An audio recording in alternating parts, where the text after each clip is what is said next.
So the first question that arises is, what is the need of nanoparticles in food packaging? And the answer to that is, there is a huge population difference in various parts of the world.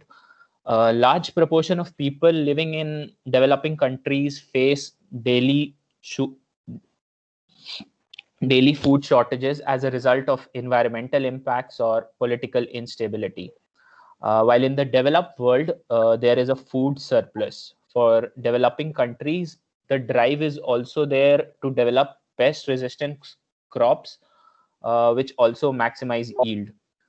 In developed countries, the food industry is driven by the consumer demand, which is currently for fresher and healthier foodstuffs.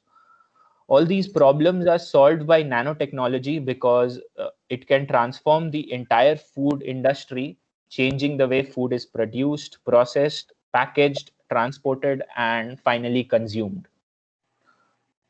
So the research in nanotechnology field has skyrocketed over the last decade, and there are numerous companies which are specializing in the fabrication of new forms of nano-sized matter. Uh, However, one industry which is slow to catch on to this is the food industry. And this is not surprising, as the public preference for natural food products has historically inhibited the implementation of emergent food technologies. But as of now, the most active area for nanoscience research and development is packaging.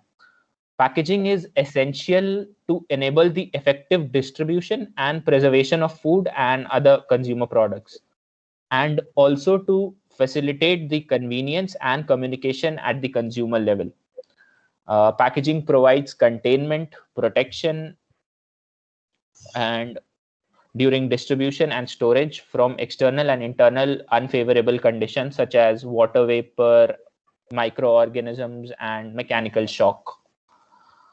So this figure shows the classical functions of packaging, which include containment, protection, convenience, and communication.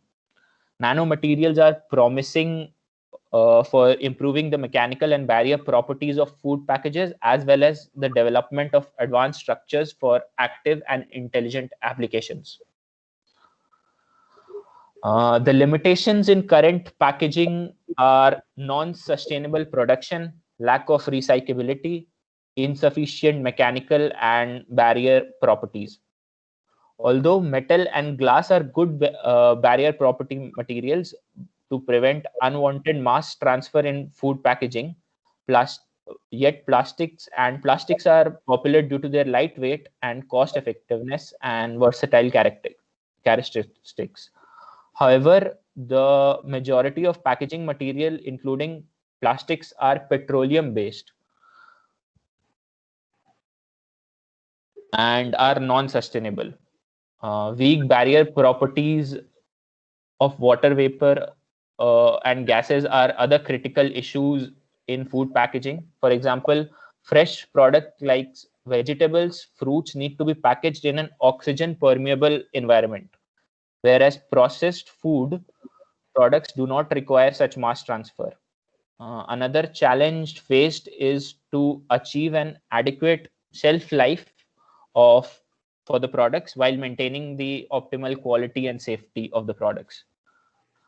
The excessive growth of microorganisms due to contamination and temperature abuse, the decrease of nutritional qualities due to oxidation, the loss of nutrition qualities due to interaction with extrinsic factors are some of the examples of food for quality and safety issues.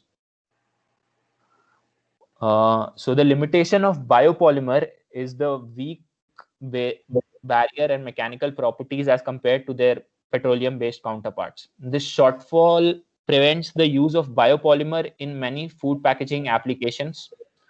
However, nanocomposite technology has been shown to be useful for enhancing the material properties of biopolymers.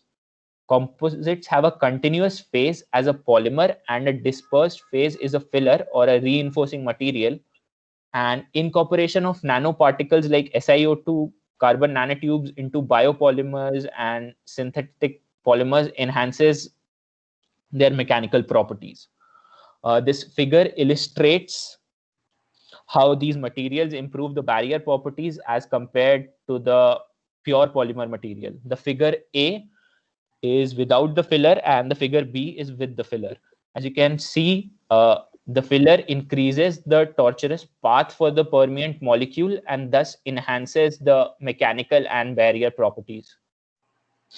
Properties of nanoparticles in polymer matrix is one of the most important factors that determines the properties of the resulting composite.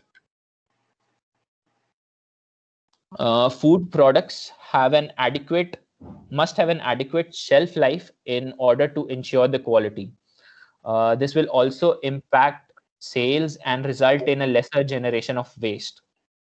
Nanotechnology supplements the antimicrobial properties of packaging. The most common way is to add metal or a metal oxide particles such as silver, gold, or metal oxides and nanocomposites. The nano size of these particles prevent the propagation of microbes. As shown in the given figure, silver ions penetrate into the cell membranes and disrupt the barriers, inhibiting proper transport of phosphate and protons, causing a reduction in the ATP levels. Thus, it slows down the ripening of fruits. Another example shows the growth of penicillium expansion is suppressed due to the photocatalytic properties of TiO2 particles on the exposure of light. This is done by preventing the propagation of microbes into the food.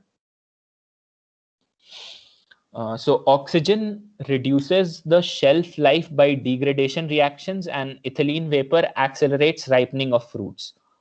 Hence, packaging which may affect oxygen and ethylene scavenging is developed. Food packaging films incorporating TiO2 nanoparticles have the benefit of protecting fruit content from oxidizing effects of UV radiation and the removal of ethylene vapor. High density polyethylene has also been modified with iron to create oxygen scavenging films. This is done so that the tortuous path increases, which causes the oxygen to trap. This is mainly for long distance transformation of food in shipping containers. In the given figure, you can see that the ethylene accumulation on fruits can trigger the ripening of fruits and hence lead to a shorter shelf life. While an ethylene scavenger delays the ripening and hence increases the shelf life of the food. Moving on to nanostructured coating. A nanomaterial can be applied onto the package surface or can be incorporated as a laminate nanocomposite layer. Speed up. Sure, sir. The main advantage of this reduction is in material usage and simpler film conversion process. Metal oxide based coatings can be used on both biodegradable and non-biodegradable polymers. Examples of such metal oxides would be zinc oxide, aluminum oxide. This type of packaging is already extensively used in the food packaging industry because of its high demand. Now we'll discuss about intelligent packaging systems. The hallmark of intelligent packaging systems is to enhance the communication aspect of the package, which helps in reflecting the dynamic quality of food, unlike the static approach of best before and use by approach. In the static approaches, the conditions to which the packages are exposed during the transportation and storage are assumed, where the reality could be different, leading to a difference in food quality. The various indicators along with their role and materials used are summarized in the table below. Just as an example, I will discuss about the oxygen indicator. It is used to determine the oxygen content and thus the shelf life of the food. A typical component of an oxygen indicator includes TiO2 nanoparticles, a redox dye, and an electron donor. When activated under UV electron, hole pairs are generated under the TiO2 semiconductor. On subsequent exposure due to oxygen, the dye gets oxidized and gains color, thus showing the presence of oxygen inside the packet. Here we can diagrammatically represent how the color of a label can show the quality of the fruit inside. The sensor shows various colors, like red denotes crisp, orange denotes firm, and yellow denotes juicy. After having gone through the applications of nanotechnology in food, there are a few limits to be considered. The first issue is the migration of nanoparticles into the food that can result in adverse health effects. It has been reported that some nanoparticles can cause intracellular damage, pulmonary inflammation, and vascular diseases. The second issue is that the incorporation of intelligent packaging. Stop. We will start the question session. Okay. I have seen your slides actually before this. So okay. So thing is like most of the slides, it's more like a marketing executive of this material, not the science talk. Okay. So for example, you're talking so many information you're giving, but not going into deep depth. For example, this smart intelligent packaging, you can instead shoot one technique, for example, oxygen indicator, and find out what is the mechanism of such indication, or what is the science going on behind this. So just giving information, yeah, it bit shallow. Sir, okay? if I go into the depth, there won't be enough time, right? So you should choose just one thing instead of telling like so much information. Just one piece of like a for an oxygen indicator in food packaging. It would have been better. Now like not much science is there. Okay, I'll keep that in mind, sir. Okay. Then another thing, just want to ask, for example, how these nanocomposites help in barrier properties. You said like in biopolymers, if you put some nanomaterials like carbon nanotube, metal oxide nanoparticles, then it increases the barrier property, right? Yes, sir. Yes. Yeah. So I'm not really sure of how that works, sir. The mechanism. Okay. Then those part only. Any small topic is that you take next time and concentrate on it. Now, like you're getting so much information, this is most like a advertisement kind of things. Sure, sir. I'll keep that in mind. When you say biopolymer, it is mostly hydrophilic material. It will not. It will have so many hydroxyl group, carboxyl, all this. But carbon nanotube is a hydrophobic materials. So it will not be an easy things to make a composite of both these things. So there are certain techniques people use to make a composite of these things. So those things we should include. Okay. Sure, sir. Okay, that's my comment. So we'll go to the next presentation. Sir, I'll do, sir. Yeah, please do.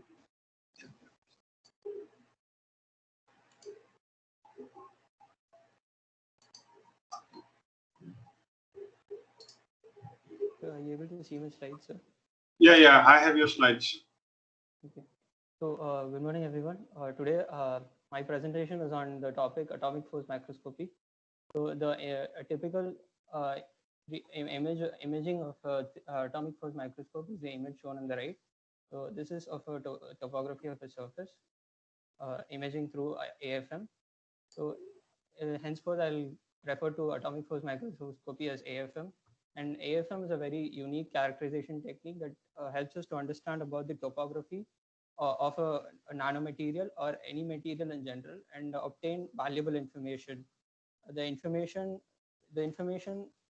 could be varied. It could be either force measurements, or resistance of the surface, or the friction caused by the surface, or even the surface potential of the surface. So and this technique can be carried out in various environments with the least amount of sample preparation, which makes it versatile for researchers from different fields, from including material science and biology, to use it. So we'll see we'll see how this is useful in the fields. So in nanoscience, a field where the there's a change of behavior of atoms when we move from a nanoscale to a macroscopic scale. Uh, the, the properties are driven by not only the quantum effects of the material, but also based on the surface properties. So in order to understand how a material behaves and why it behaves in a certain way, it's crucial to understand why the surface characteristics and the morphology of the surface. So this is where AFM comes into play and providing us with high resolution images to understand the surface properties. And in analogous to AFM, these two images show how AFM works.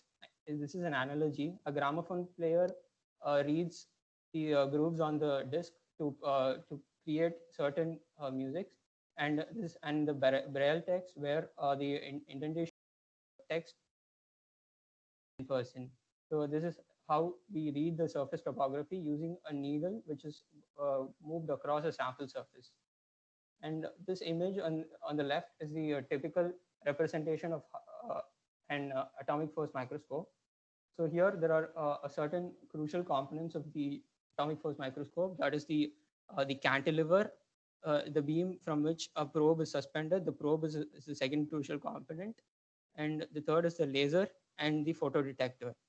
The working happens like as the probe is moved across a sample surface, the probe and the sample interact due to atomic force rather than other like other microscopic techniques.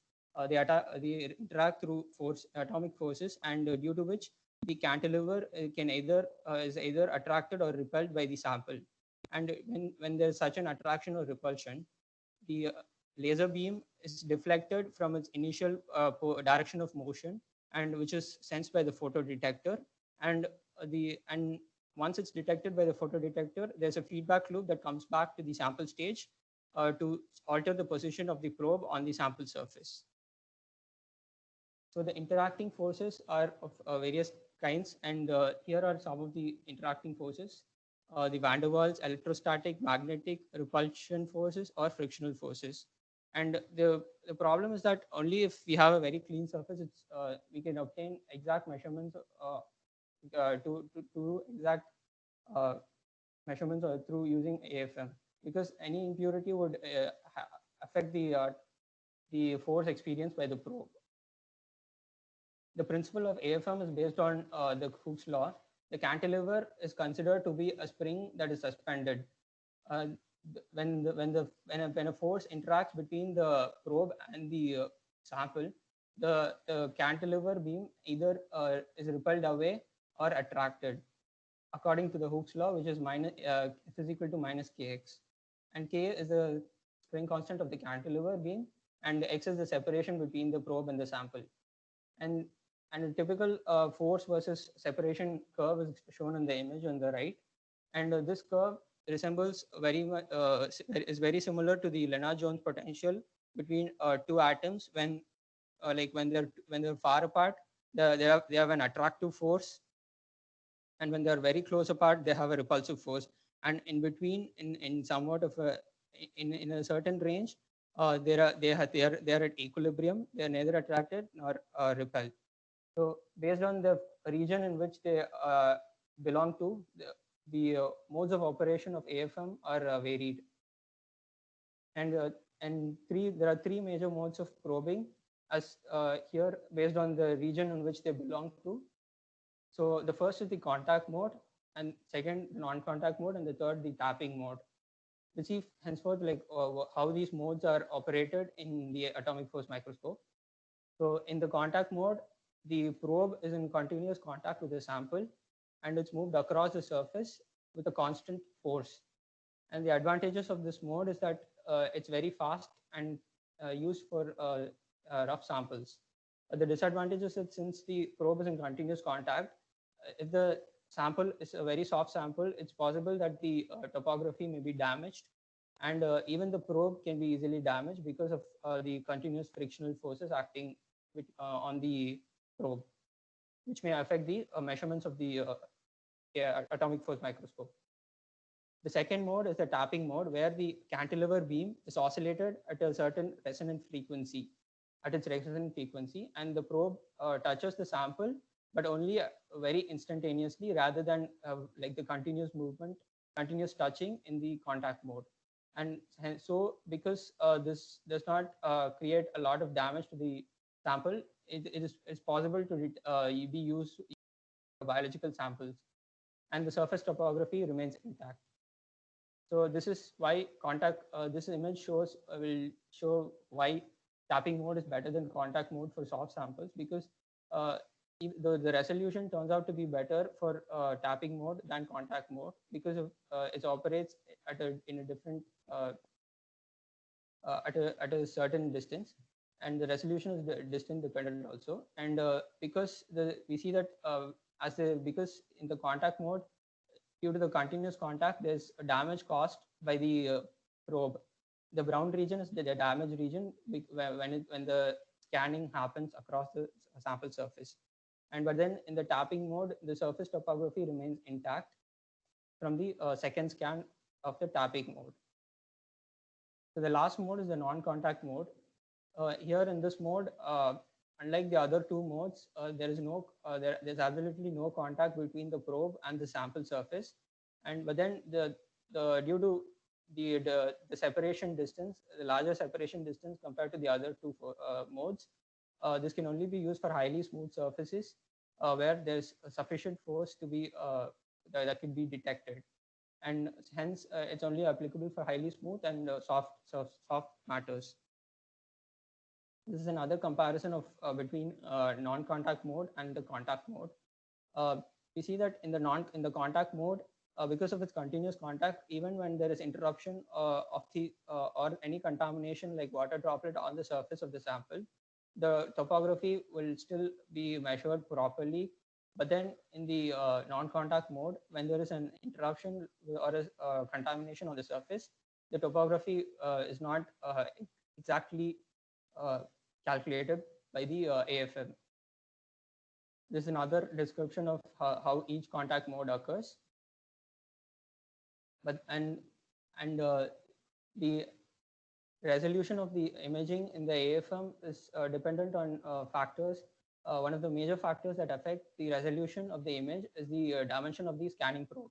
It has been found that when the lateral dimensions of the probe are smaller and thinner, it is possible to create high resolution images because due to the lateral dimension, there is a restriction caused by the dimension for the probe to reach into the in between cracks, like in this image where between the two purple spheres, it's not possible for the probe to entirely reach and detect the surface topography. So the probes have been majorly made up of silicon nitride or silicon because of their cheap and versatile nature. And these two images are SEM images of a silicon nitride probe, and the most recent type of probe has been by modification of the probe tip with a carbon nanotube. So due to this, when the carbon nanotube was functionalized on the surface of a single crystal silicon tip, due to the high aspect ratio, the atomic detection or high resolution detection was possible. So, this is it.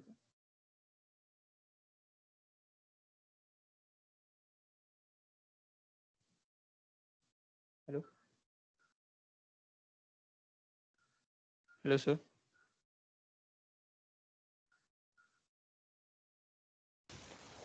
Hello, sir.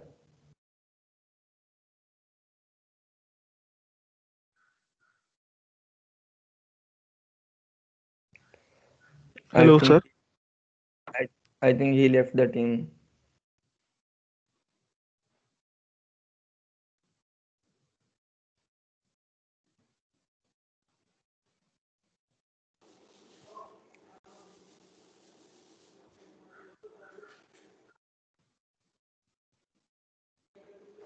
नहीं proper internet connection नहीं है ना college में, शायद इस बात की दिक्कत हो।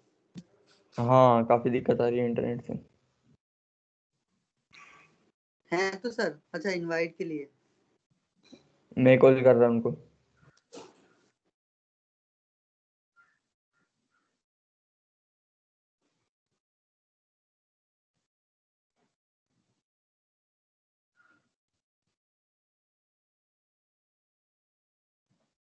He started another meeting, so you should join that one, I think. No, he ended. Sir ended it.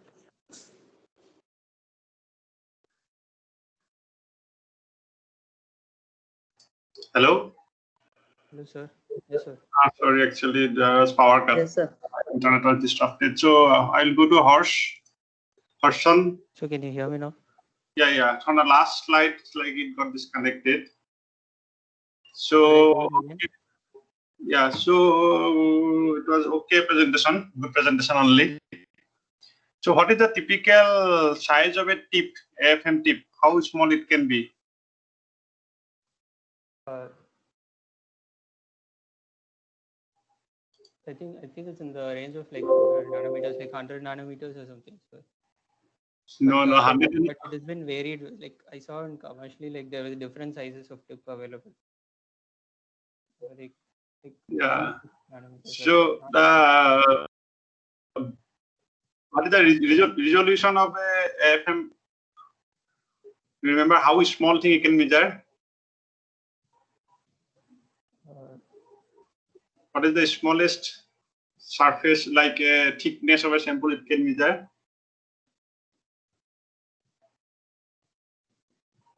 So 100 nanometer is too big. Typically, the point part is like 10-20 nanometer like that for good FM tips. Okay, and it can measure like up to 1 atom thick. Actually, in the commercial, whatever they claim, they say it like 0.01 nanometer up to. It can have a resolution of surface thickness. Yes, so I saw that it was like 1,000 times better resolution than optical microscope and stuff, but I didn't see how. Even it is like in terms of thickness and size, all this thing, AFM is the best. It is much better than TEM or SCM. Yes, sir. So I saw the differences of like why it's better and stuff. Even STM was better than STM because. But what is the main problem with AFM? Sir, though like we get a better resolution, it's not like the exact, sir, because the tip is not only if we get a like atom thick tip, we can exactly get the topography of the surface.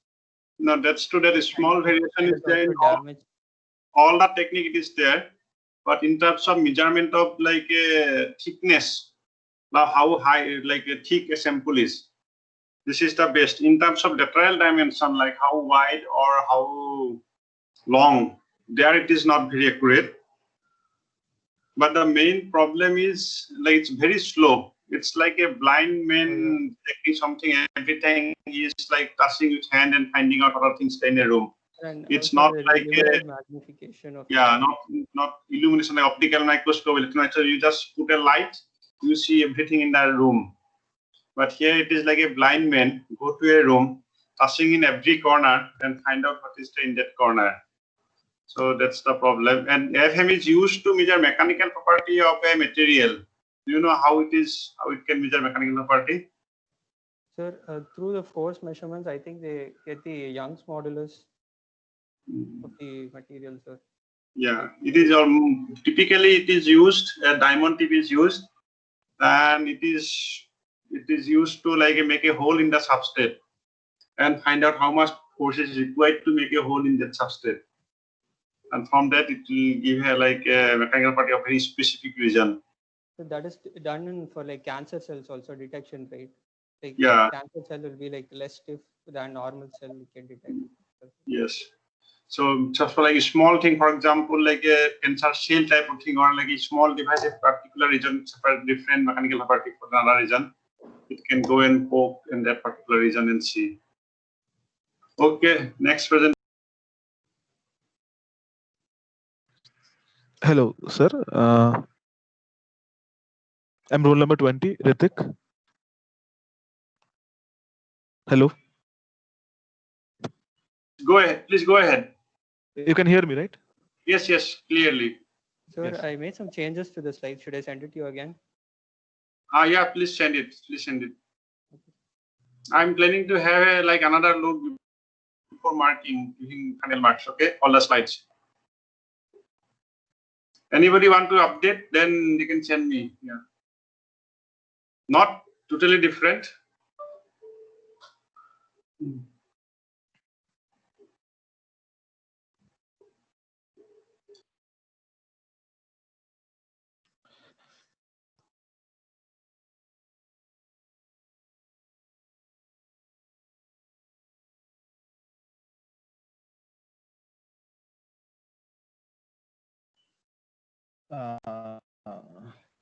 Role number 20. We want to discuss about the liposomes and its preparation methods in detail. So the source is I just saw a research top paper, and then from that I have extracted most of my things. So what are liposomes? So liposomes are basically vesicles that consists of an aqueous core surrounded by lipid bilayer that separates the inner aqueous core from the bulk outside, as mentioned here. So like I mentioned here, lipids. What are lipids?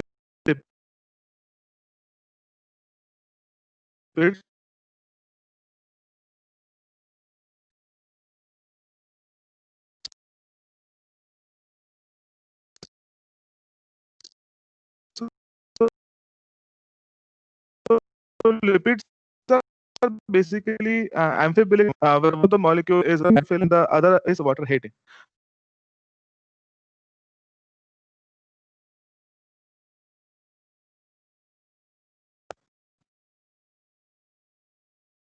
Hello.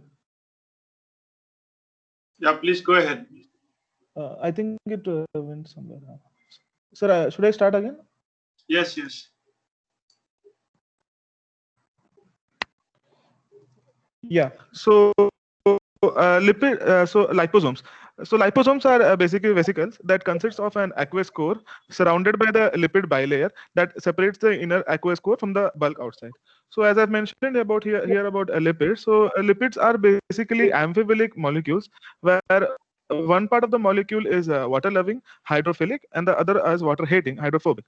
So when lipids are placed in contact with water, the unfavorable interaction of the hydrophobic segments of the molecule with the solvent result in a self-assembly process, self-assembly of the lipids, which ultimately forms liposomes. That has been shown in the figure here. So liposomes as drug delivery vesicles. So before discussing this, let me tell a bit about the history. So liposomes liposomes were basically discovered by Bangham and his co-workers in 1961. So in the following year, they enclosed more phospholipid bilayer structures and then started calling them bangosomes. And later on, their name became liposomes. So lipos means fat and soma means body. So like now coming to the liposomes as drug delivery vesicles. So there is a unique feature of liposome is that they have the ability to compartmentalize and solubilize both hydrophilic and hydrophobic material by nature. So this unique feature coupled along with some biocompatibility and some biodegradability makes them very attractive for drug delivery mechanisms. So as I mentioned, they can solubilize both hydrophobic and hydrophilic material and their drug entrapment property. So let's discuss a bit about its constituents and the type. So lipid bilayers. So discussing about the constituents, made up of phospholipids that are compatible with cells. So a stealth liposome is nothing but a spear-shaped vesicle with a membrane composed of phospholipid bilayer used to deliver drugs or some genetic material. So a liposome can be composed of either naturally derived phospholipids with mixed lipid chains or by polymers of PEG. So PEG is basically polyethylene glycol. And their classification, I mean the types, they're classified as unilaminar or a multilaminar, which described described by the number of phospholipid bilayer it contains. So the size of a liposome varies from very small, that is say some 0.025 nanometers, to as large as 2.5 micrometers vesicles as well.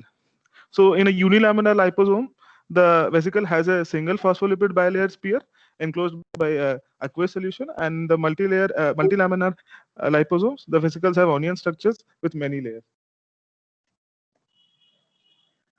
Like there are some advantages of liposomes in drug delivery. So like we know that there are some benefits and limitation of liposomes as drug carriers, which critically depends and is based on the psychochemical and colloidal characteristics such as size, composition, loading efficiency, and stability, as well as their biological interaction with other cell membranes. So, based on observing that, we saw that they offer a suitable control for drug release.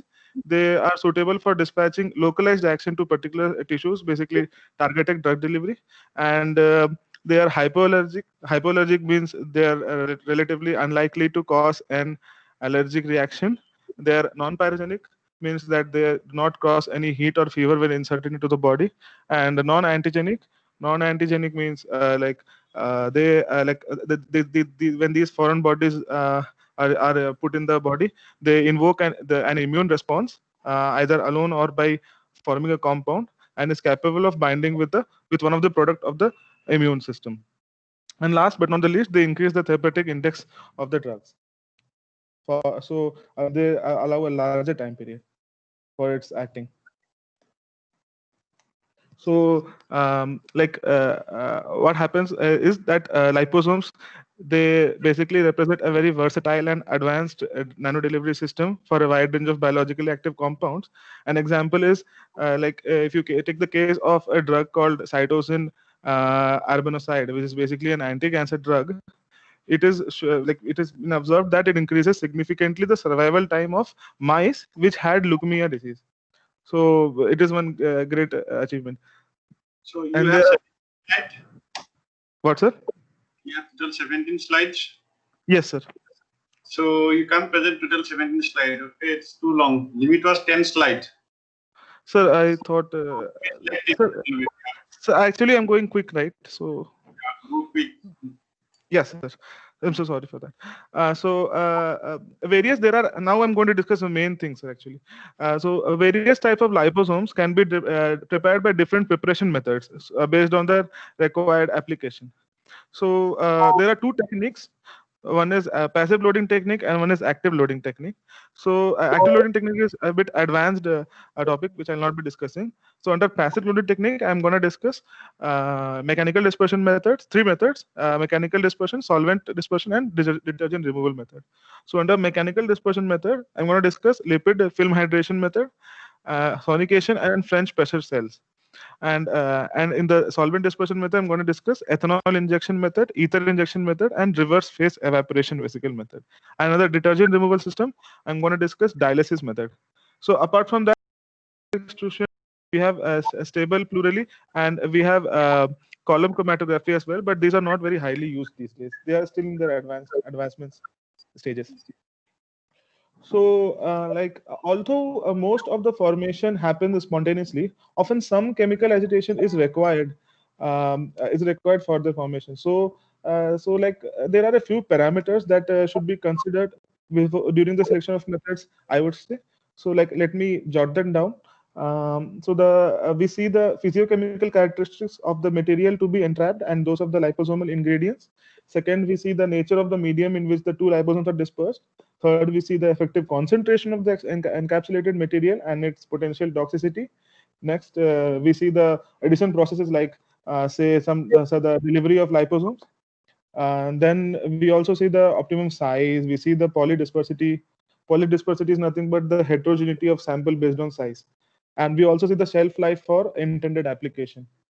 And last but not the least, we see the batch-to-batch reproducibility and possibility of large-scale production of a safe and efficient liposomal products for its commercial uses. So, so according to the desired formulation, different liposomal methods can be employed. So let me tell you one thing. The main difference point in these methods is basically their approach to overcome the low solubility of lipids in water. So now let me tell you about the handling of liposomes. So the liposomes, the lipids used in the preparation of liposomes are unsaturated and hence they are susceptible to oxidation. These are the limitations actually. And also the volatile solvents such as chloroform, which are used, will tend to evaporate from the container. So thus the lipid must be stored in an inert atmosphere of nitrogen and in dark in the glass vessel with securely fastened cap to avoid this malfunctioning. So like general methods of loading. So let us know what are hydrophilic and lipophilic material. So like water soluble materials are basically hydrophilic materials that are entrapped by using aqueous solution of these materials as hydrating fluids or by addition of some drug or drug solution at some stage during the manufacturing of the liposome. And a lipid soluble materials is nothing but lipophilic, and they are solubilized in organic solutions of the constituent lipid and then evaporation. So like as I previously said about passive loading and active loading, and we discussed that time. So passive loading is nothing but it involves the loading of the entrapped agent before or during the manufacturing procedure. And active loading, also known as remote loading, is nothing but when a compound with ionizable groups and those which display both lipids and water solubility can be introduced into the liposome after the formation of the vesicles. So now let me start with the mechanical dispersion method. The first method I'm going to discuss is lipid film hydration method. So first the lipids in this method, first the lipids, either it can be either natural or synthetic, they are dissolved in appropriate organic solvents, and then the solution is placed against against some some suitable surface for agitation or rotation, and then the organic solvent from the lipid solution is evaporated to generate a thin layer of some spread out lipids. So the evaporation of the organic solvent is facilitated either by increasing temperature or by producing vacuum, and later the dried thin lipid layer is hydrated with some aqueous phase, usually a bit higher at a bit higher temperature. So typically it is accompanied by agitation again. So due to the hydrophobic nature of the tail region of phospholipids, the liposomes are formed by the process of self-assembly as a small section of lipids become hydrated in the medium. So like so finally the liposomes are like purified using appropriate methods as mentioned on the right side, such as ultracentrifugation, gel permeation, chromatography, cross-flow microfiltration, or liposome extruded purification. So the drug loading in the liposomes can be done either by passive or active loading methods as described in the next session. So next method which I'm going to discuss is about sonication. So under this method, there's a disruption of the large multilaminar vesicles suspension using sonic energy, typically to produce a small unilaminar vesicles SUV with a very small diameter range of around 15 to 50 nanometers. Common instrument which is used are instrument probe sonication is act of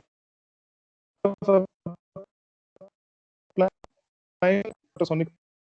So like under sonication of the large multilaminar vesicle, it is accomplished by placing a tube against the suspension in a bath sonicator, and then it is sonicated for like 10 minutes.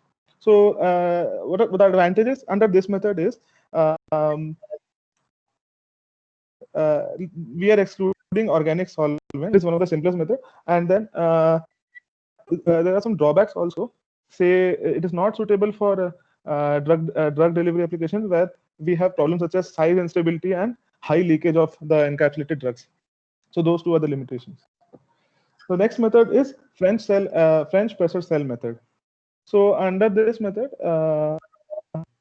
it basically involves the extrusion of the large multilaminar vessels through a small orifice as shown here. So the method has some advantages over sonication, like it is overcoming the limitation of the sonication method.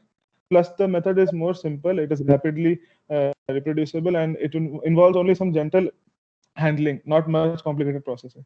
However, there are some drawbacks, such as the temperature is difficult to achieve and the working volumes are relatively small. Next we come under the next section of methods under the solvent dispersion method. In that, I'm going to discuss two: ether injection method and ethanol injection method. So under the ether injection method, we take a lipid solution of ethanol and it is rapidly injected to a vast excess of buffer. Okay, so the after putting in buffer, the multilaminar vesicles start immediately forming and it's collected. So under this method, the main drawback is that the population is quite heterogeneous. We need more homogeneous substances, right? But it is heterogeneous, and then plus the exposure of the compounds to be encapsulated to organic solvents or high temperature. And in the next method, under the ethanol injection method, a solution of a lipid dissolved in either a diethyl ether or a methanol mixture is slowly injected to an aqueous solution of materials to be encapsulated at some 55 to 65 degrees or at a very reduced pressure. So the subsequent removal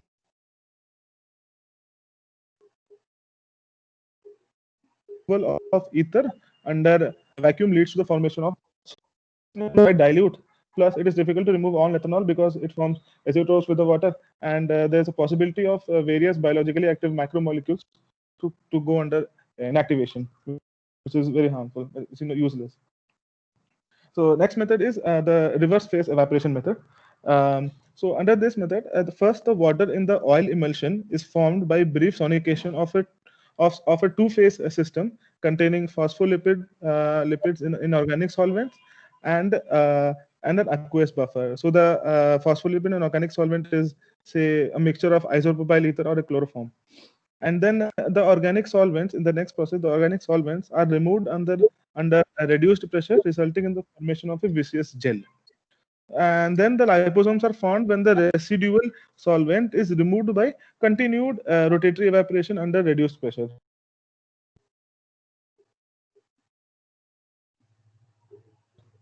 As we began, and with the method, efficiency up to 65% can be obtained in a medium of a bit low ionic strength. For example, say 0.01 molar of NaCl.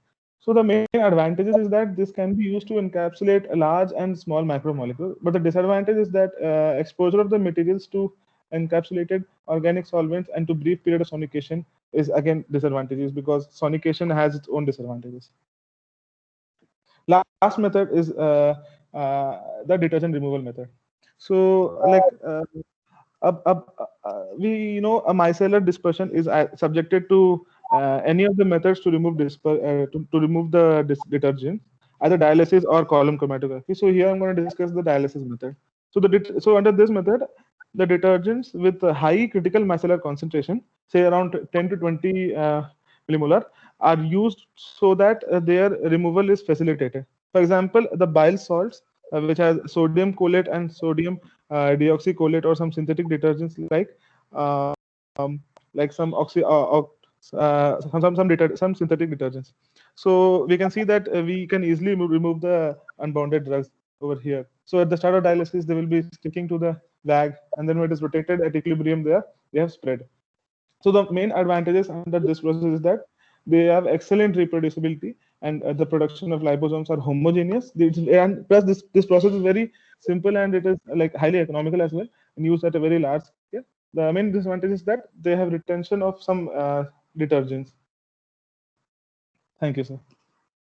Okay, here again, like I have same comment. You have taken too many things into the slides, but Yes, if you have gone more deep into taking in this one system, it would have been much better to understand. Okay, that is how like you should present, plan your presentation. Now coming to the questions, in the French pressure shell method, so where like around 20,000 psi pressure is applied. So what is the function of the pressure? Why it was applied so high pressure? sir, because we are going to put it we are going to take it out from a very small orifice. So in order to do that, we need a very high pressure environment under a low temperature. Okay, what is the advantage of putting through a very small orifice? Sir, the large multilaminar vesicles, like we can extract from them the small vesicles, sir. So basically, it will purify. It will more. We can get the required materials out of that, out of the small. If you apply such high pressure, will get agglomerated. Is not it? Sir, what's that? The micelles will not be getting agglomerated. at very large pressure. Yes, near the orifice. No, I don't think we are doing this under very low temperature, right? So I don't think it get accumulated. Okay. So another thing, like what is the delivery processes? Like how, suppose you have loaded some drug in the micelles and it need to be released at certain place, right? Yes, sir. What will trigger the releasing process? It's like we have to add a particular amount of salt to maintain its pH. So, in order to put it into bloodstreams, we need to maintain a pH at around 7. So that is like a very important thing to note. So, like how it will release? Like this 7 it will release, or it will be storing at 7. At Sir, pH 7. it will be storing at 7, sir. So suppose you want to release a particular point in your hand, some pain is there. So you want to release your drugs at hand. So how will you release? Dark, what's that?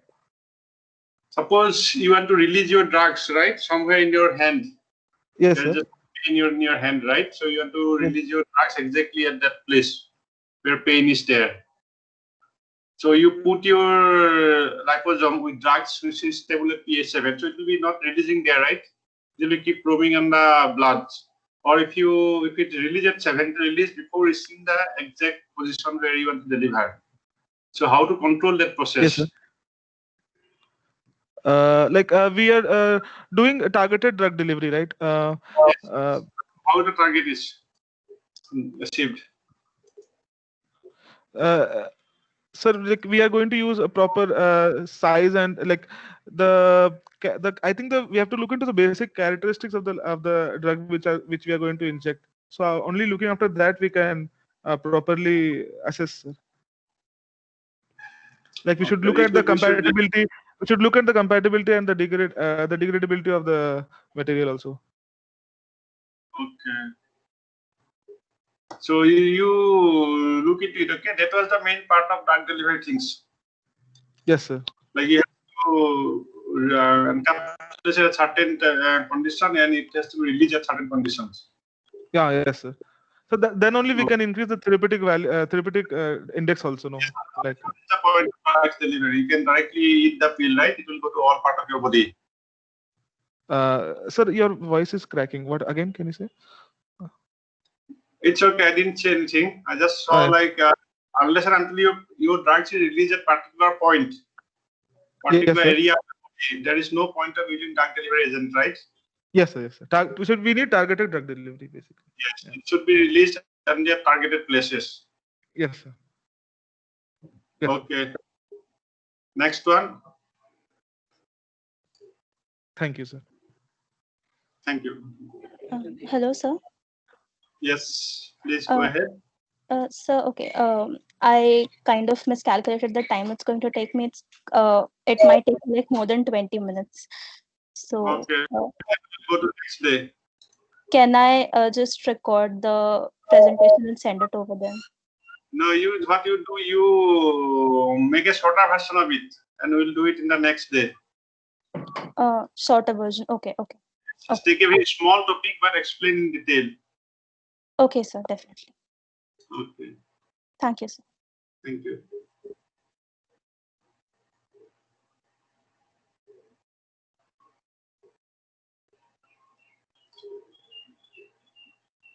Anyone else?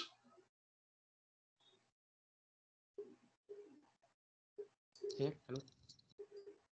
Yes, please. Hello, sir. My name is Jaydeep. I had to present it on Friday. Can I present it now? Do it. I have your presentation. Okay. Nanolithography, right? Sir, nanolithography, sir. Yes, sir. Yes. Hello, everyone. My name is Jaydeep. My roll number is 1801-22007. And today I'm going to discuss about nanolithography. Okay, sorry. Also, if people are presenting same presentation what you have done in the previous part of this course, then it will be a problem. Anybody is doing that? Hello, sir. I'm asking everyone if anybody have presented the same things, same topic, whatever they did in the earlier part of the class. Then it will be a problem, okay? Don't do that. I will find out anyway. Sir, initially, hello, sir. Yes. Sir, initially we were presenting in the group, but here we are presenting in the solo. So, Okay. So there may be the topic which are solely discussed by a particular member, not the whole team. But here only one is presenting. Okay, then fine, yeah. And yeah, topic should be slightly different. Yes, sir, it is different. Okay, go ahead.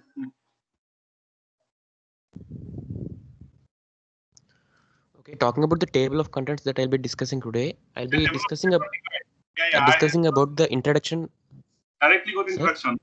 Table of content is not required. I already seen it. Okay, sir. Okay. So introduction. What exactly is nanolithography, and what the purpose does it solve, and what are the different techniques? So nanolithography is one of a branch of nanotechnology which is related to the nanofabrication of nanomaterial scales. So it's one of the growing field of techniques within nanotechnology, and it deals with the engineering of nanometer scale structures. So basically, nanolithography is an ancient Greek word, and it means the nanos mean that it means a dwarf. In the terms of science, it means a nanometer scale structures. And here lithos means rocks, and graphene means to write. So in ancient Greek people, they used to make some imprints on the rocks. So using the same principles of those imprints onto the science, they have invented the topic of nanotechnology has taken a great change. And this is a derivative of lithography. Lithography has been initially used to make some macro related structures and micro related structures. But this topic in specific, nanolithography is confined to significantly very small structures in the nano range. And especially with the evolution of the semiconductor industries, demand for the smaller and smaller structures has increased rapidly. And moreover, there's one of a law called as Moore's law, which predicts that the number of transistors that has to be in use doubles every year, doubles for every 2 years. So in that case, the transistors has to be made in a less and less confined space, and in that case, the increased technology in nanolithography can help us to achieve that. So talking about the different different types of nanotechnology which are present, the first and the main important thing is that photolithography. And specifically, I'll be talking about the optical lithography under the subsection of photolithography in this presentation. And the second one is the electron beam lithography. And the third one is the scanning probe lithography. And apart from that, there are many emerging techniques of lithography, like the charged particle lithography, the nano imprint, which is very important, and even the miscellaneous techniques like plasmonic lithography, magnetolithography, and nanosphere lithography. And even there is and even there is another upcoming, and there is even upcoming field known as the quantum chemistry, quantum computing lithography. So the basic principle of lithography is like similar to the one the ancient Greeks have used. They take a substrate. Substrate here can be compared to the rock they have used in the ancient Greek philosophy. The substrate, and on the substrate they'll be depositing a film, and the film has to be patterned to an appropriate design. And afterwards they do a process known as the etching. What etching does is that the unwanted part will be removed by using a suitable solvent or chemical. And this is the main principle of this nanolithography. So talking about photolithography. So photolithography is one of the very conventional method, and it's one of the very important process under nanolithography. And it is used to make structures in the range of nearly 50 to 100 nanometers of range. So it is one of the important method used to produce computer chips. And what happens in nanolithography is like, see, you take a substrate. So a substrate can be of any metal, but most commonly used substrate is silicon. On the substrate, you will be depositing a film. So this deposited film has to be patterned. So on the deposited film, you will be using a photoresist. I'll be talking about the photoresist in the upcoming slide in detail. So what this photoresist do is that it doesn't whenever a light is being passed on to the photoresist, there'll be some chemical reactions which take place and the photoresist break. I'll be talking about that in the next slide. And on the photoresist, you'll be using a mask of an appropriate design. like if you want a square shape, blocks, what are blocks of the nanostructures you want, you'll be using a mask of this appropriate design. So whenever light is being passed on to the mask, the design you have made, I mean, a mask of appropriate design, wherever there are some gaps in the mask, the light will be passed through the mask, and wherever there are some resistant parts, they'll not be allowing light through it. Okay, so whenever light passes through this resist, a complex reaction takes place and this resist break, and afterwards this mask can be etched away. Etching means it can be removed by using some suitable chemicals. So you'll be getting a structure as similar to this. So this is not the end of the process. What happens here is that, see, this deposited film, this known as wafer, this deposited film further has to be etched, and once it's etched, it just forms a square shape in between. So the unwanted part is being removed by etching, by using some chemical to dissolve this, and as the final step, this photoresist will also be removed so that we can obtain the desired shape. So what are the factors which affect this photolithography? First thing is the type of So first thing is the type of resist we use and the thickness of the resist, because see, the thickness of the resist also determines how much of light can be passed through this. So once we can control the amount of light that can be passed through this, we'll also be able to control the shapes which can be formed. And the second one is the mask alignment. So mask alignment, there's a separate device known as an alignment aligner, and it can be used to align the mask. It's a very important process because even a small change in the mask alignment can result in a drastic change in the shapes obtained. And next one is the wafer surface that we obtain, which determines how much of the solvent can dissolve that, and the exposure energy. Since the energy of the light determines how much deep it can penetrate through the resist, the exposure energy is also important thing too. And the development time, so how much of time we give for the wafer to develop into the slots we want, also affects the photolithography technique. And the resist addition, so how well the resist is being added to the surface, that is the substrate, also also affect the photolithography. So talking particularly about photoresists in particular, there are two types of photoresists. One is the positive photoresist and the negative resist to say. So what happens in case of positive resist is like, whenever the light passes through the resist, the resist just get broken down and it get dissolved by using common solvent. But in case of a negative resist, what happens is like, whenever light is being projected onto this resist, it forms a complex reaction, and this resist completely polymerizes. And by using a solvent, we should be able to dissolve all the small molecules, leaving this polymerized molecules. Thus, we can get a negative resist of this shape. And a photoresist has some of the main components like resin. Resin is the base product, and sensitizer is one of the sensitizer is one of the component which reacts with which breaks down on reacts with light in a complex way. And the solvent and the addition promoter, these are used to affix the wafer to the substrate. And on the bottom right side I've shown an image where this is one of the nanostructure formed due to the photolithography technique. And next one, I'll be talking about the electron beam lithography. So electron beam lithography is also one of the very important technique used for preparing nanostructures and fabrication of them. So what happens is that in this electron beam is just focused onto the surface, and similar to the photolithography, it also forms some patterns, and finally it is getting etched. But it involves some complex reactions. It involves a complex setup. On the right side, I've shown a schematic representation of what an electron beam lithography is like. So in this, there will be three parts. The first one is the first condensed lens, second one is the second condensed lens, and the third one is the final condensed lens. So and the main important part is the electron beam source. So due to in the electron beam source, by applying some potential difference, they'll be able to eject some electrons.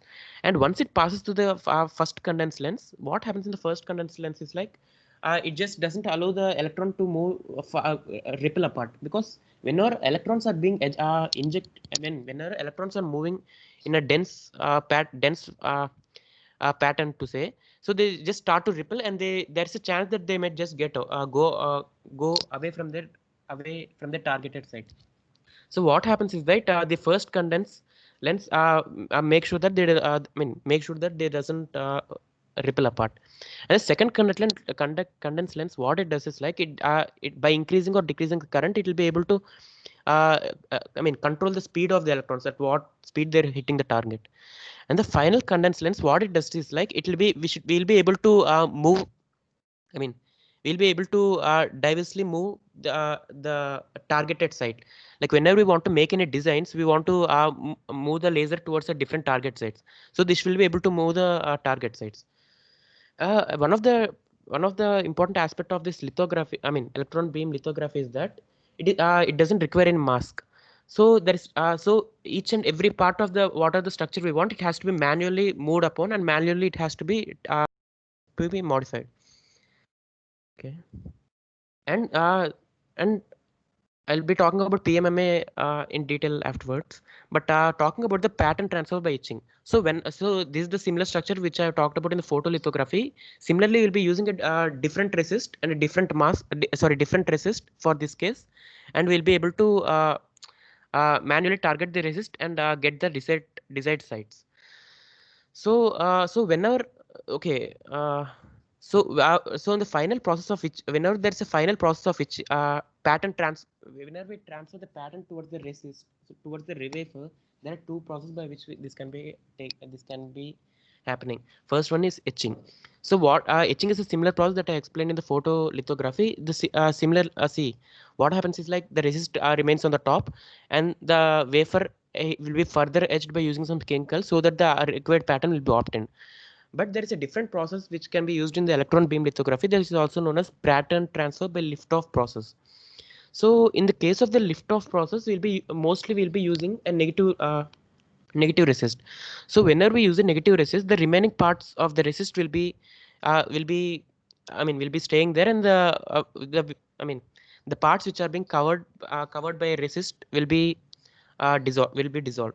And thereafter we'll be using some metal or whatever a desired we'll be using a desired or we'll be using a desired metal, and we'll be filling the gaps which have been developed due to the resist. And what happens is that afterwards, when we'll be using a suitable solvent, and we'll be removing the remaining resist, so that these patterns are being imprinted onto the film. So that is the process of lift-off process.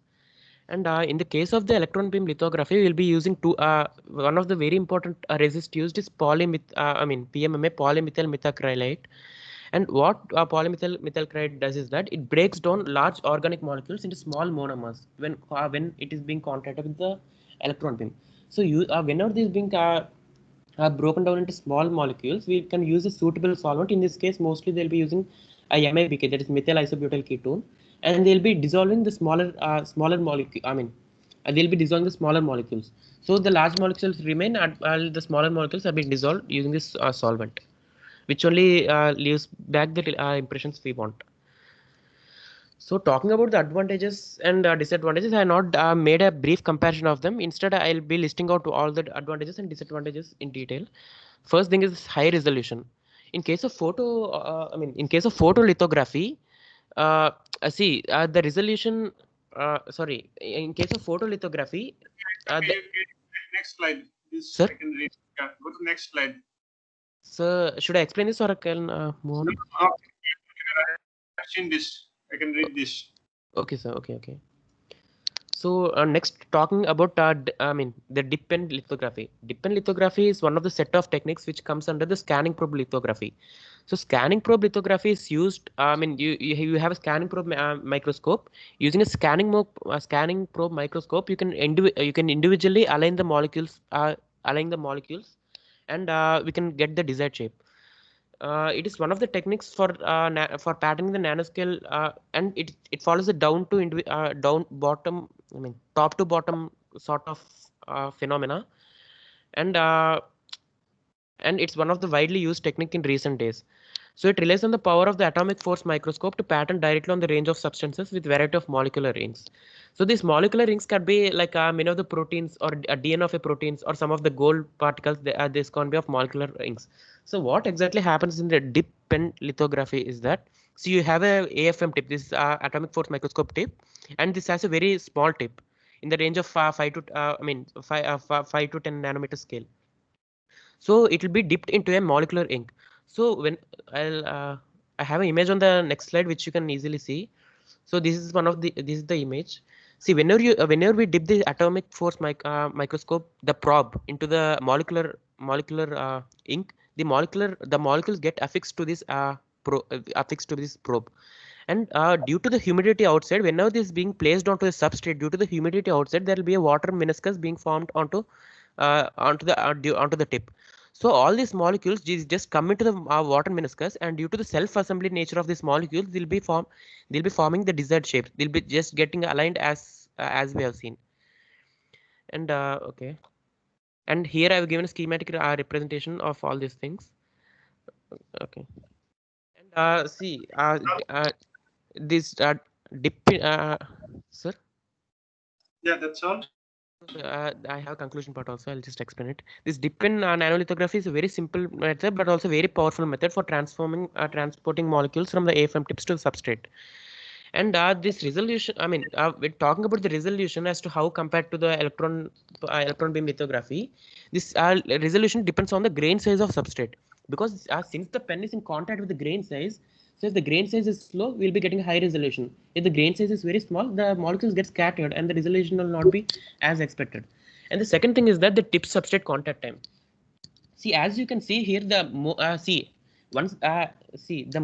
the contact time is being available for the tip with the substrate, the more there is the more chance that these get aligned. I mean, these get self-assembled to form a continuous structure. And second thing is that the humidity. So if there is increase in humidity, there will be increase in the size of the water meniscus. This also determines. This also determines how the self-assembly of the molecules take place. So this is also one of the factor which affects the. It's one of the parameter which affects the resolution of DPN. So talking about conclusion, sir. Conclusion. You can read this. It's written here. Oh, so okay, we'll do questions like, can you tell me one example by one molecule that can be used in deep pen lithography? Dip pen lithography, sir. Yes. So we can use proteins, sir, and I heard somewhere like see the DNA of proteins can be used. What is the size of proteins? Sir? What is the typical size of a protein molecule? Which kind of protein you are talking about? Sir, DNA molecule, sir. DNA molecule. DNA molecule. What is the size of a DNA molecule? Sir, size of a DNA molecule. Not sure. I think it will be in the range of some 50 to 100 nanometers or something around. And what is the size of your tip? You said 5 to 10 nanometer. Oh yes, sir. Right. It's in the. There is a mismatch, right? Yes, sir. It's a mismatch, right. You should try to understand this thing, okay? Then your relation will improve. Then what is the condensed lens? First condensed lens, second condensed. First condensed lens, second condensed lens, final condensed lens, electron beam lithography. Yes, in the second condensed lens. Sir, in this what is that lens? So you're asking the material? Yeah, what is the material? Yes, how it works. I'm not sure about the material, but I know what the function, what this the overall function it does. Like it just whenever electrons is being passed on to it, it doesn't allow the electrons to repel, and it just doesn't allow the electrons to repel the first condense lens. And the second condense lens, due to the changing in. Sir? That part I heard, but we should have an idea like how electrons can be, because it cannot be glass, right? Now, whatever lens we are using in optical microscope to focus a beam, it has to be something, right? Yes, sir. Right. Glass cannot focus the electron beams. So these things, like general things, should draw your attention whenever you make a presentation, right? Okay, sir. I'll keep this in mind. When it's come a high energy electron, immediately you should think like, wow, high energy electron, how do you focus? It's so high energy, it's making a hole in a space very accurately, very easily in a substate, but what kind of things we can use to forecast it, isn't it? Yes, sir. Yes, sir. Right, sir. Okay, thank you. Okay. Overall, it was good only, but long presentation. Yes, sir. And you should also learn specifically what kind of like this one, HNs are used, what are sanitizer. What is the sanitizer? Can you tell me example of sanitizer? How it works? Yes. Yes. Sir, in photoresist, I read that somewhere it reacts with the it reacts with the light and just and it due to some complex reaction, it is the one thing which led the whole resist to break down. The sanitizer. So don't think complex thing is a very complex that you will not be understand, and don't even attempt to read it. Okay. Okay, sir. I'll just look into it. This is photolithography. That means that should be a photochemical reactions. And what kind of molecules can do photochemical reaction? Molecules or materials that can absorb light at that range. Yes, sir. Right. Yeah, so think that way. Anyways, yeah. Next, anyone is there? Next. Hello. Yes. Sir, I will present now. Yes, please. Don't make it long, okay? Okay.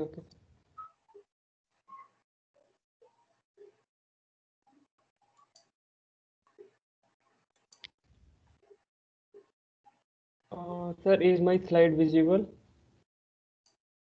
One second. Yeah, visible, yes. Okay. So hello everyone, I am Jatin. My roll number is 22. I will present on high adhesion super hydrophobic surfaces. So super anti-wetting surfaces such as super hydrophobic and super amphiphobic surfaces in air and super oleophobic interface in water with special liquid solid adhesion have recently attracted worldwide attention. So by tuning the surface microstructures and compositions, certain solid liquid contact modes can be achieved. We can effectively control the liquid solid adhesion in a super anti-wetting state. So their creation has been inspired by biological surfaces with special wettability. They have great advantages in fundamental research and practical application. So the biological, we can get them biologically inspired by low adhesion. Super hydrophobic surface are inspired by lotus leaf, and the high adhesion super hydrophobic surface are inspired by surfaces of gecko's feet and rose petals. And the directional Your adhesion slides are not moving, I think. I'm on second slide maybe. Did it move?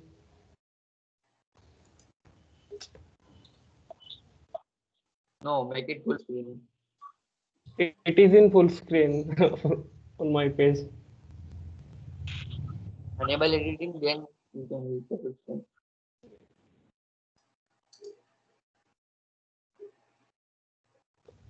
So did you share your slides with other moving people? I can see on the offline.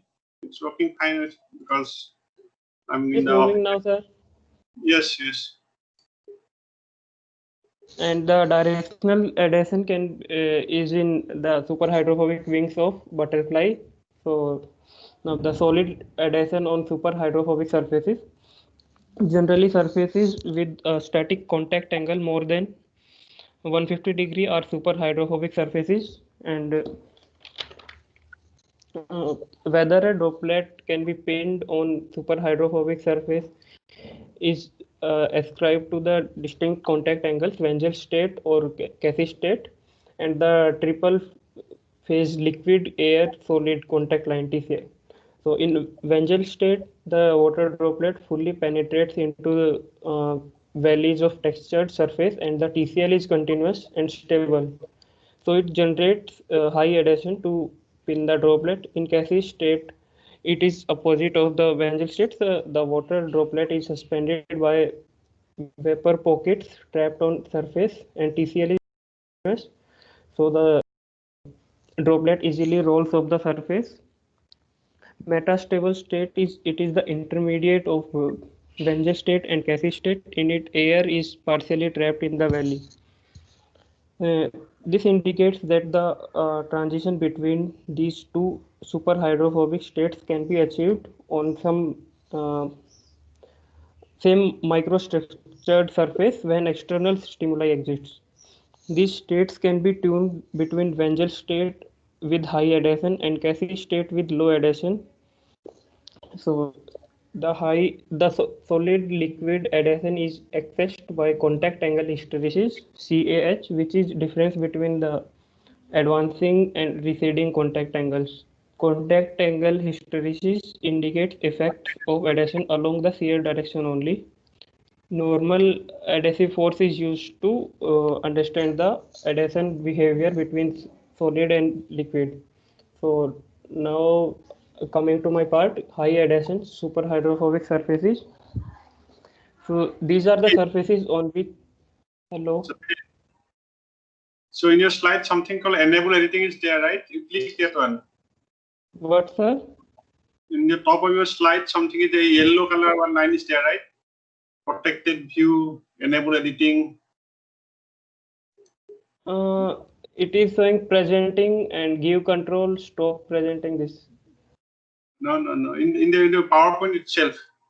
But this below it, that's below it. Once please stop the presentation and present it again. It will work. It will work, I think. Yeah. Arpit, can you present it for me?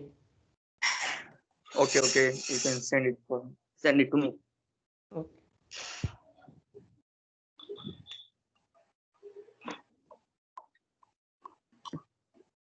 I can see the other people will be having tough time.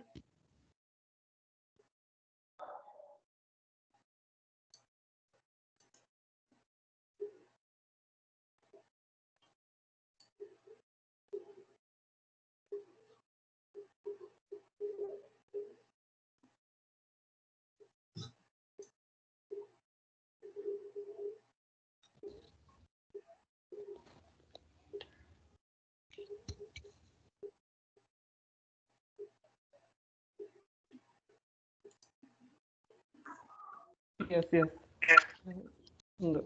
Can you go to the next slide? I explained this one. Yes. Thank you, Arpit.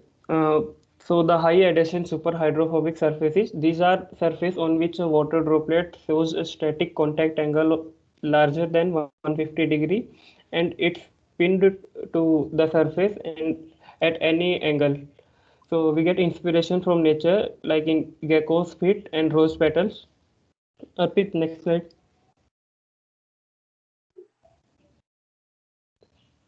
Yeah, so in geckos can firmly attach to various surfaces.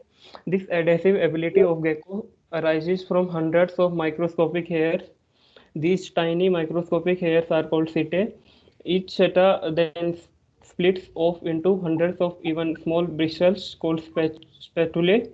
The setae sprouting off the bottom of gecko's feet. Arpit, can you move to the next slide? It is shown in next slide.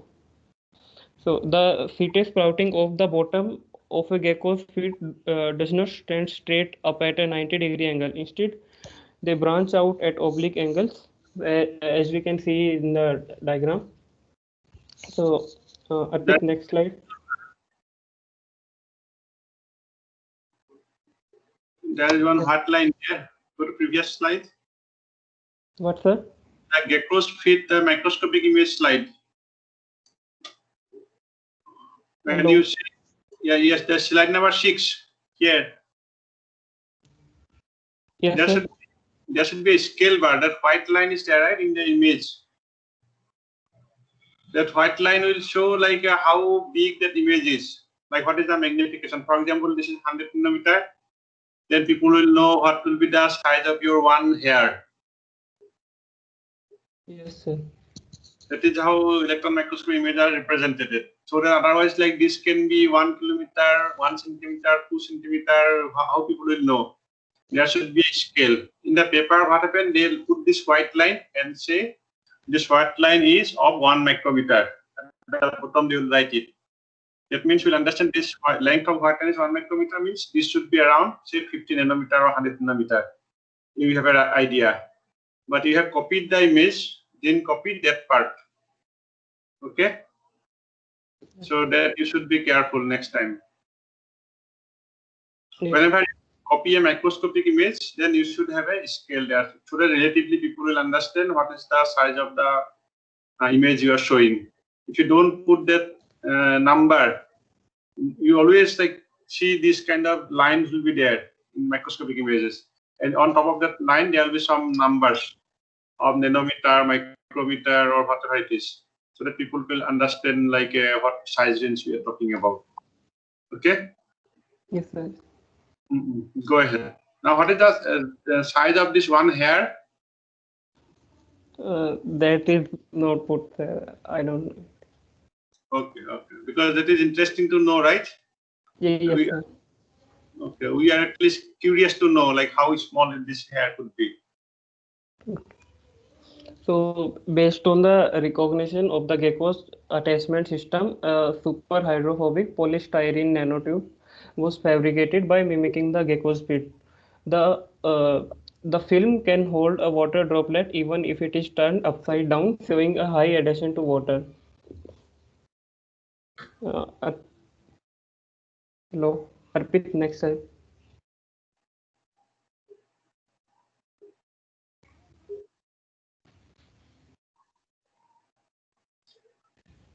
See, here also it is written, one small line is Yes, there. sir. In previous two images it was there. The size was mentioned there. Yes, yes, yes. Here, see, here 2 nanometer is written there, it is carbon nanotube. 7 nanometer is written there, multi-wall carbon nanotubes, right? Yes, sir. Okay. So the NAF, normal adhesive force, accessed by high sensitivity micro electromechanical balance system is about 59.8 micronewton. The detailed scanning electron microscopy SEM images show that the as prepared PS film is composed of densely packed aligned nanotubes. We can see in the figure. So the special nanotubular surfaces can induce the special nanotubular structures can induce two kind of trapped air. There are air pockets in open state as well as sealed air pockets trapped in the polystyrene nanotubes. Once the water droplet is drawn, the normal adhesive force may be produced by the negative pressure induced by the volume change of sealed air in nanotubes. We can see in the figure. So, Arpit, next slide. So this was all about the gecko's feet and how we can biomimic it, how we can mimic it and produce the substance. So rose petals. The other approach is inspired by rose petals. The hierarchical micro papillae and nanofolds are known to exist on the petal surfaces of red roses. These micro and nano structures provide a sufficient roughness for super hydrophobicity and at the same time have a high adhesive force with water. A water droplet on the surface of petal appears spherical in shape, which cannot roll off even when the petal is turned upside down. This phenomenon is known as petal effect. Arpit, next slide.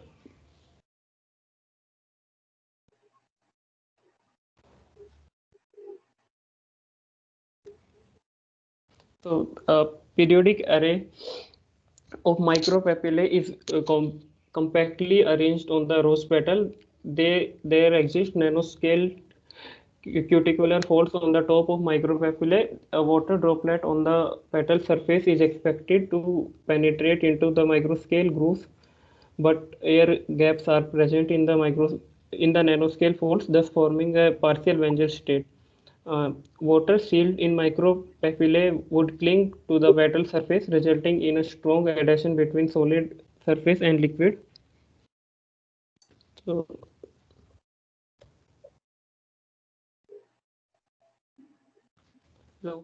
next slide, please. Yeah, polystyrene. The understanding of rose petals inspire us to fabricate biomimic polymer films that can possess super hydrophobicity and high adhesion property. So polystyrene and PDMS are used to directly duplicate the microstructures of rose petals. The resulting surfaces have the same microstructures and high adhesion properties. Arpit, next slide.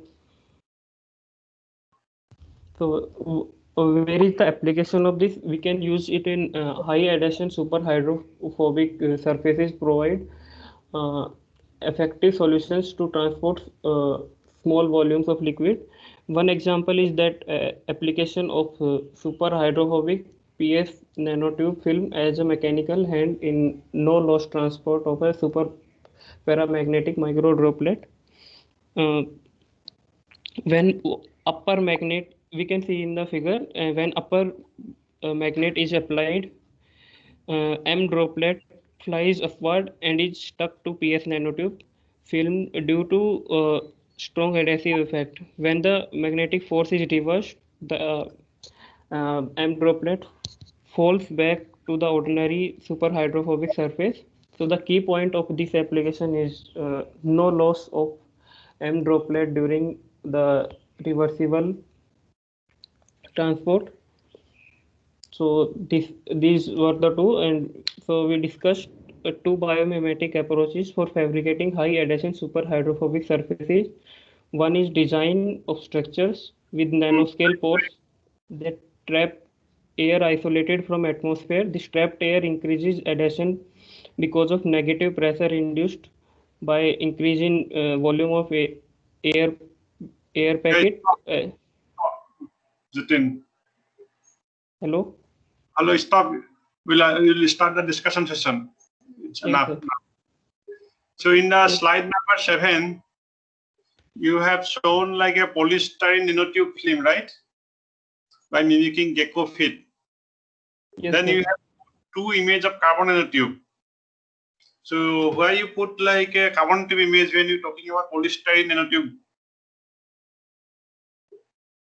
So do you realize that in the slide number 7, those two images are of carbon nanotube image? Or simply you put carbon nanotubes and this image came and put it here?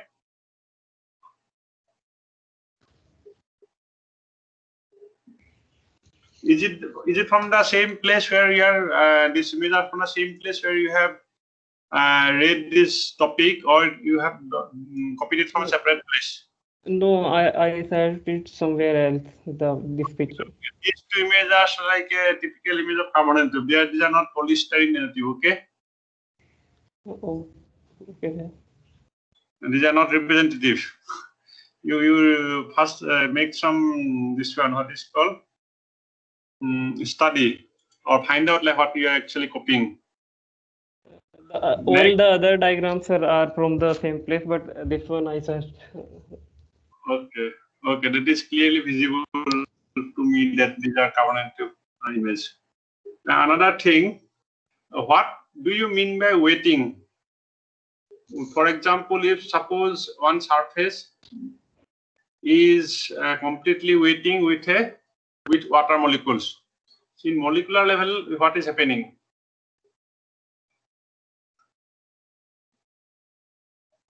What water molecules are doing to that surface? Or when it is not weighting, that means it's super hydrophobic, that means what exactly happening? In wetting is that the liquid maintain contact with the surface, solid surface. How it is contact is made? What, sir? In what fashion? In molecular level, like in terms of bonding or something, like how this contact is made? In the gecko feet, it was by van der Waals forces. And what about Means by like adhesion? adhesion? Yes. Suppose hydrophilic surface and water is wetting, that means what is happening? Water and the substrate.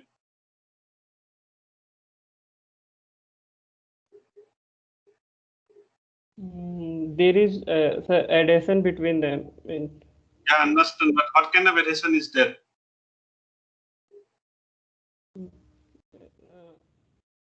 There is actually hydrogen bonding, okay?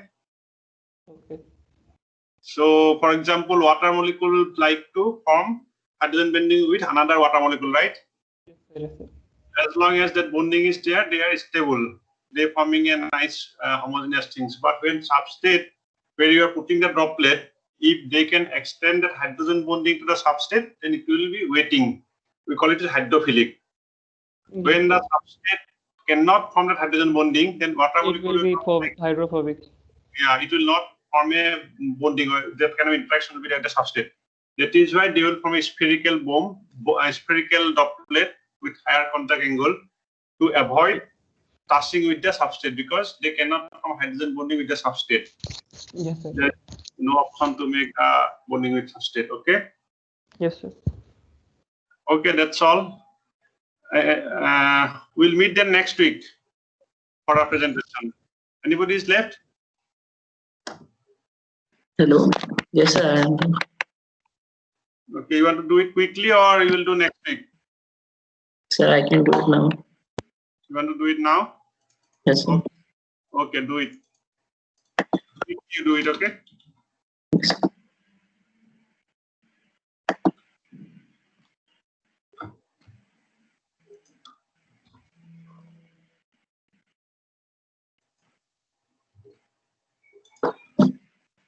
Hi, my name is Lakshya and I will be presenting on titanium dioxide nanoparticles.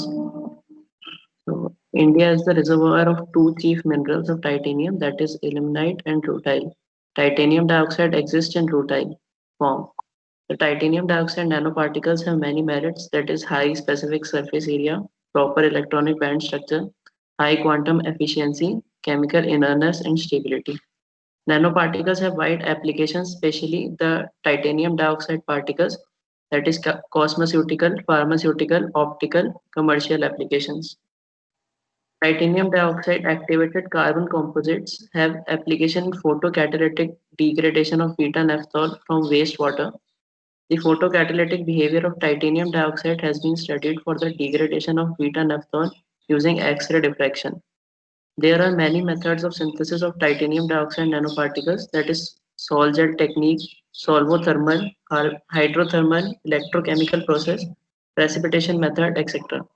But they have disadvantages. Example, sol gel takes hours to days for the formation of titanium dioxide nanoparticles.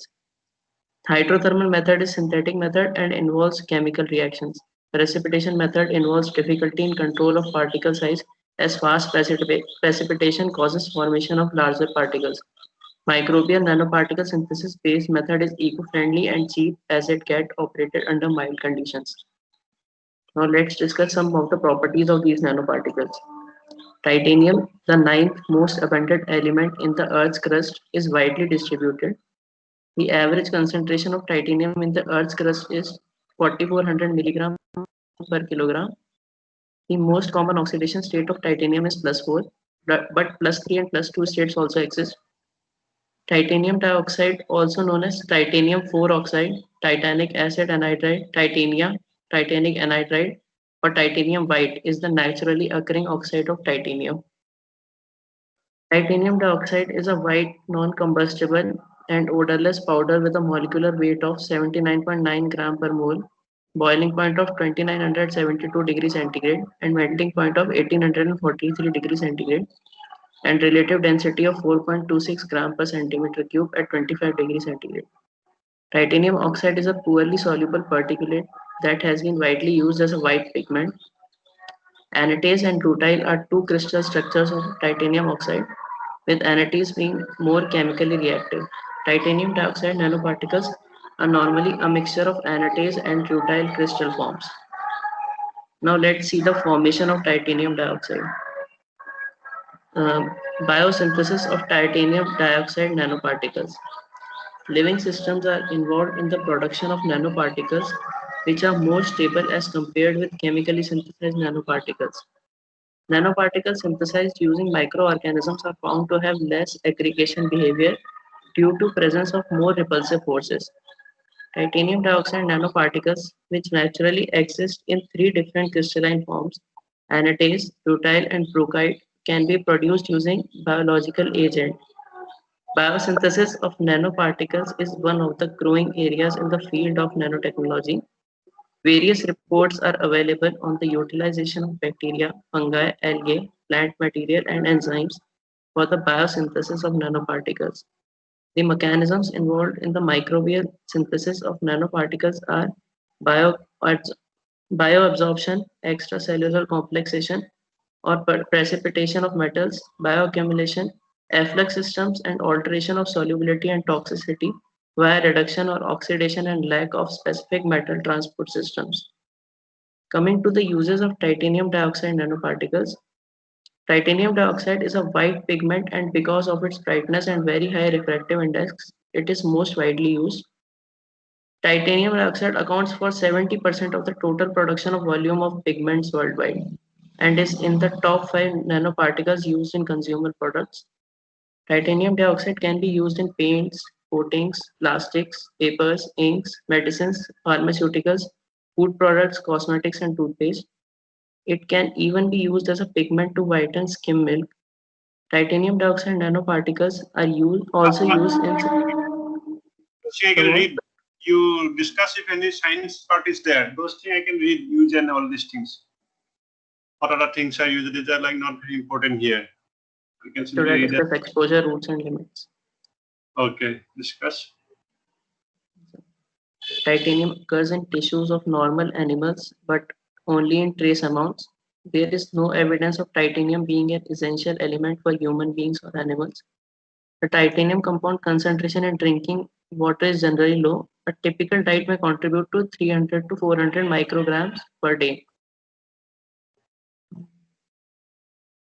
Titanium dioxide nanoparticles can be encountered as aerosols, suspensions, or emulsions. The major route of titanium dioxide nanoparticle exposure that have toxicological relevance in the workplace are inhalation and dermal exposure. The most common nanomaterials found in consumer products for dermal applications are titanium dioxide nanoparticles. Since titanium dioxide nanoparticles are used for toothpaste, food color, and some nutritional supplements, therefore oral exposure may occur during use of such products. Candies, sweets, and chewing gums contain the highest amount of titanium dioxide in the scale of 100 nanometers. The nanomedicine intravenous or subcutaneous injection of titanium dioxide nanoparticulate carriers is a unique way to deliver titanium dioxide nanoparticle into the human body. In cases where titanium dioxide nanoparticle were embedded into products such as household paint, they have been shown to be less harmful unless liberated by sanding. So you were saying something? Yeah, go to conclusion part. Yeah. Conclusion. The trutile titanium oxide pigment is generally preferred for the materials which is exposed to outer conditions like paints, plastic, and inks due to its high resistance to UV light. Anodized titanium oxide pigment is the choice for paper, ceramic, rubber, and fibers manufacturing industries due to its less abrasive power. Biogenic synthesis is the method of choice due to its cost effectiveness, reproducibility, and less time requirement. Microorganisms and plant extracts are used for biosynthesis of titanium dioxide nanoparticles. Compared to microorganisms, plant extracts are more feasible to use for nanoparticle synthesis due to less requirement of aseptic conditions.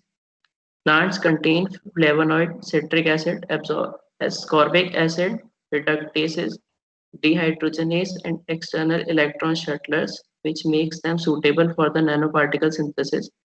Biogenic synthesis of nanoparticles require alcohol, amines, enzymes, and proteins for the stabilization and reduction of precursor salts.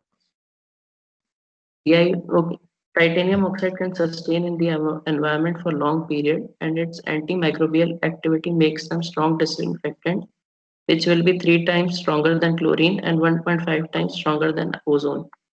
Air purifiers containing titanium oxide avoid smoke, pollen virus, bacteria, and harmful gas and grab the free bacteria present in the air by filtering percentage of 99.9% due to the highly oxidizing effect of photocatalyst. Protection of lamp houses, walls, and tunneling and white tents from becoming sooty and dark.